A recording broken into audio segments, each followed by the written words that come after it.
اللہ تعالیٰ نے سورہ انفال میں غزوہ بدر کا واقعہ بیان کیا کہ کس طرح اللہ تعالیٰ نے فرشتوں کے ذریعے تمہاری مدد کی،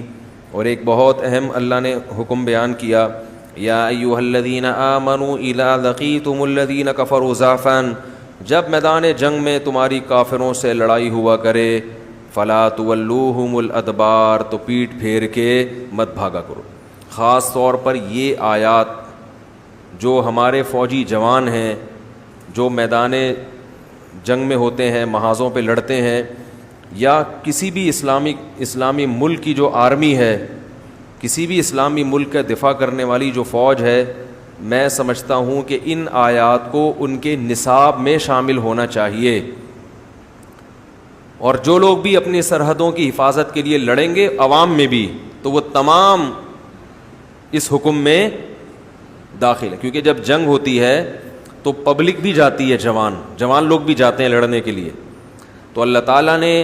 تمام مسلمانوں کو حکم دیا کہ میدان جہاد میں جب لڑائی کا میدان گرم ہو، فلا تولوہم الادبار، تو اے ایمان والو تمہیں پیٹھ دکھانے کی اجازت، بولو بھائی، نہیں ہے۔ وَمَن يُوَلِّهِمْ يَوْمَئِذٍ دُبُرَهُ، اس دن اگر کوئی اپنی پشت دکھا کے بھاگے گا، جنگ ہو رہی ہے، کوئی فوجی نکل لیا پتلی گلی سے، ہے بھائی سر میں ذرا پانی پی کے آ رہا ہوں، اور نکل لیے کہ یار کون لڑے گا، کسی نے بھی اس دن اپنی پشت دکھائی ہے، کوئی بھی مجاہد جو اللہ کی راہ میں لڑ رہا ہو، اس نے اس موقع پر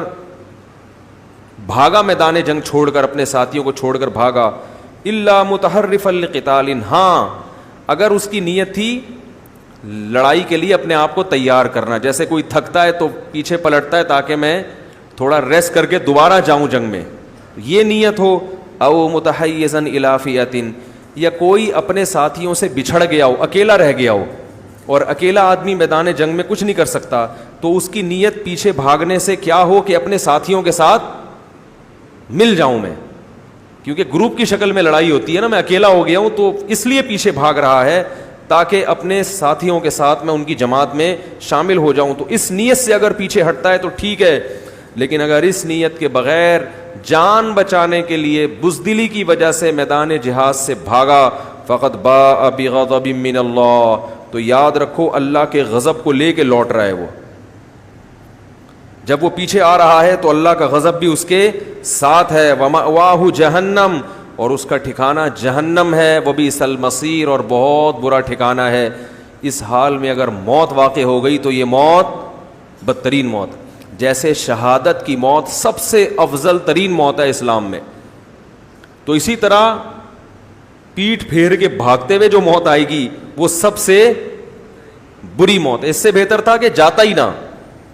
تو یہ اللہ نے ان آیتوں میں مسلمانوں کو بہت اہم حکم دیا، اور اللہ نے صحابہ کرام کو اپنی نعمت بیان کی ہے، وَاذْكُرُوا إِذْ أَنْتُمْ قَلِيلًا مُسْتَضْعَفُونَ فِي الْأَرْضِ، ایک وہ وقت تھا جب تم قلیل تھے، زمین میں کمزور تھے، آج دیکھو کتنا بڑا لشکر ہے تمہارے ساتھ، تو یہ اللہ کی نعمت ہے، اس پر اللہ کا شکر ادا کرو۔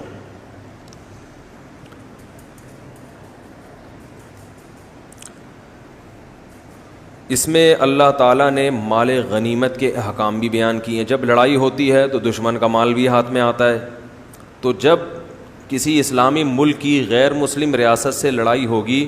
تو جو کچھ بھی دشمن سے ہاتھ آئے گا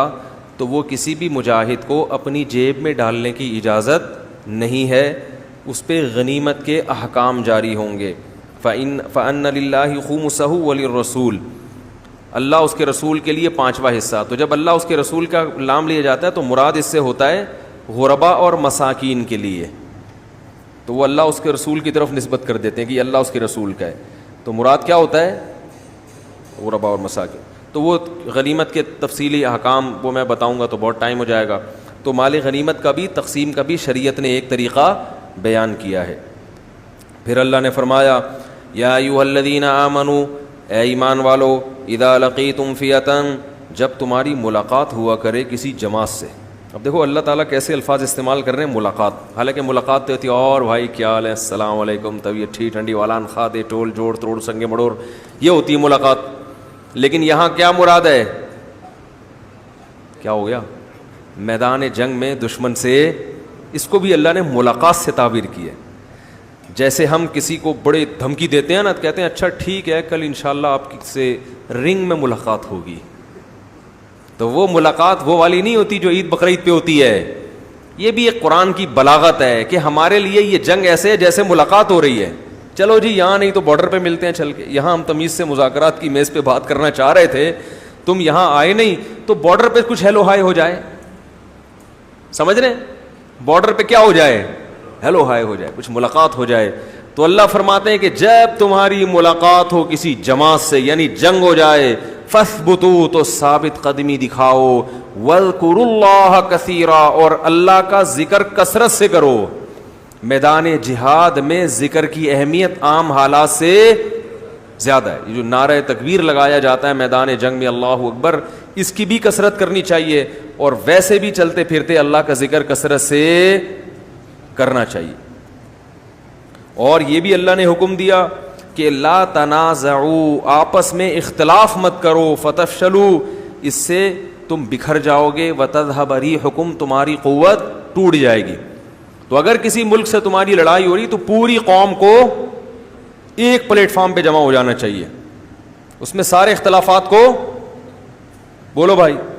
بھلا دینا چاہیے. اور جو ماتحت لوگ ہیں ان کو اپنے امیر کی اور کمانڈر کی اطاعت کرنی چاہیے. ایسا نہ ہو امیر کمانڈر کہہ رہا ہے جاؤ لڑو، وہ کہہ رہا ہے کیوں بھائی وہاں کیوں، ادھر بھیجنا چاہیے آپ کو مجھے، وہ والا مورچہ ادھر تو کوئی نہیں بھیجا، آپ اس کو وہاں بھیج دیا اور اپنے خالو کو ادھر تشکیل کر دی، اور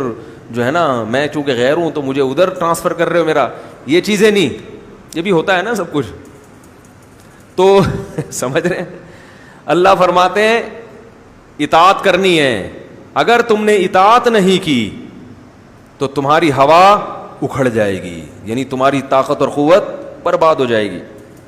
وَاصْبِرُوا، اور صبر کرو اس اطاعت پر، کیونکہ بعض دفعہ کمانڈر یا امیر ایسی بات کا حکم دے دیتا ہے جو تمہیں ناگوار گزرتی ہے، تو ناگوار ہونے کے باوجود تم نے اس کو فالو کرنا ہے اللہ کو راضی کرنے کے لیے.